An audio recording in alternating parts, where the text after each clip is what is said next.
Saunasi bor kvartirani ko'rganmisiz? Agar sizga qiziq bo'lsa, videoni oxirigacha ko'ring. Ruday ko'chasidan 166 kvadratli 4 xonali dupleks kvartiramiz sotuvga chiqqan. Bizlar hozir mehmonxonada turibmiz. Mana shunaqa katta chiroyli mehmonxona bo'lyapti. Devorlar attachenta qilingan, mягкая zona va mana bu tomonda bizlarda TV zona joylashgan do'stlar.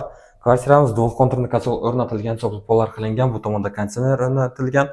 Bu bizlarda asosiy kirib kelishimiz eshigi smart qilingan, domofonlar o'rnatilgan, prixoja qilingan do'stlar. Mana bu yerda esa bizlarda oshxona bo'lyapti. Oshxonamiz ham juda ham chiroyli remont qilingan.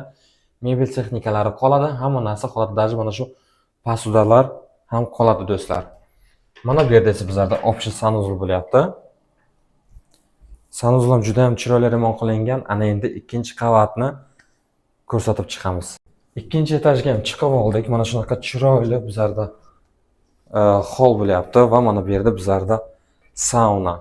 Qaysi kvartirada siz sauna ko'rgansiz? Ichida dushovoyi bilan do'stlar.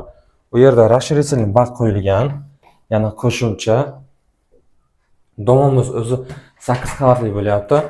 Bu 7 va 8-qavatda bo'lyapti, liftli domda. Bu yer bizlarda sanuzul, bolalar yotoqxonasi. Hamma xonamizda oynasi bor do'stlar. Uyning egasi akamizni o'zlari tomini oynali qilganlar. Bu bizlarda kattalar yotoqxonasi bo'lyapti. Kvartiramizning kadastr dokumentlari hammasi tayyor. Bir kun ichida fonoz qilib olishingiz mumkin. Bu yer esa yana bitta yotoqxona bo'lyapti.